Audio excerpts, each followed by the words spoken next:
నిన్ను నీవుగా పరిశీలించుకో. నీ ఇంటిని ఒకసారి పరిశీలించు. నీ కుటుంబ స్థితిగతుల్ని పరిశీలించు.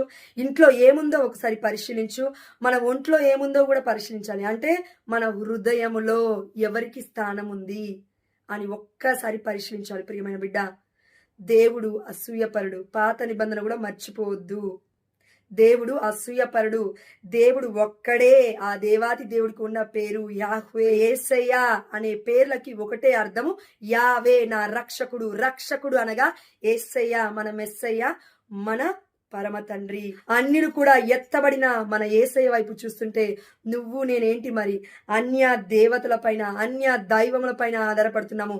పెక్కు శ్రమలకు గురి కాకుండా ఉండాలి అంటే అన్య దైవములు మొత్తం విడిచిపెట్టి నీ హృదయం మొత్తము దేవుడి యొక్క ఆత్మతో, దేవుడి యొక్క సన్నిధితో, దేవుడి యొక్క రక్తములో కడగబడి తెరవబడునుగాక. ఆమేన్, హల్లెలూయా. పాప సంకీర్తన, మంచి పాప సంకీర్తన తీద్దాము. అప్పుడు మన పాపాలన్నీ, శాపాలన్నీ కొట్టేసి దేవుడే మనల్ని దీవిస్తాడు. ఎందుకంటే అతిక్రమం, మోటల్ సిన్ అంటే ఏంటి అంటే మొట్టమొదటి ఆజ్ఞ అయిన మన దేవుణ్ణి, ఏకైక దేవుడు నీవే అయ్యా అని ప్రేమించకపోవడమే. దేవుణ్ణి ప్రేమిస్తే ఈ అనవసరమైన విషయాలన్నీ మనం ఎందుకు చేస్తాము? ఈ దేవుడిపై ఆధారపడకుండా, నీ కోసం నా కోసం ప్రాణం పెట్టిన ఈ ప్రాణనాథుడిని మనం చూడకుండా వేరే అన్య దేవతలను ఎలా అండి చూసేది? దేవుడు చెప్తున్నాడు, అందుకే ఇప్పటి వరకు ఏం చేశావో అవన్నీ ఒప్పుకో. అవన్నీ లిస్ట్ రాసి మీరు పాప సంకీర్తనలో ఒప్పుకోవాలి. ఒప్పుకున్న తర్వాత దేవుడు నిండుగా మనల్ని దీవిస్తాడు, ఆశీర్వదిస్తాడు. మన తండ్రి ఒక్కసారి మన పాపాలను మన్నిస్తే అవి మళ్ళా గుర్తుపెట్టుకోడు.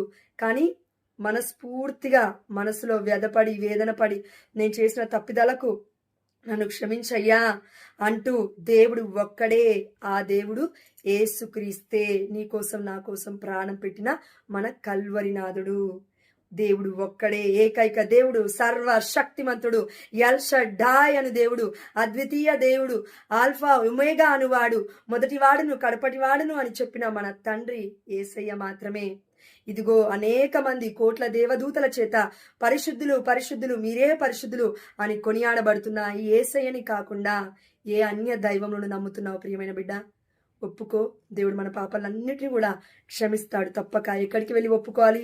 కన్న తల్లి అయిన కథోలిక శ్రీసభ దేవుడే, ఆ దేవుడే మనకిచ్చిన ప్రధాన యాజకుల దగ్గరికి వెళ్ళి మనం ఒప్పుకుంటే తప్పకుండా మన పాపాలు మన్నింపబడతాయి. ఆమేన్, హల్లెలూయా. దేవుడు ఒక్కడే ఉండాలి మన జీవితంలో. ఆ దేవుడి పేరు యేసయ్య మాత్రమే.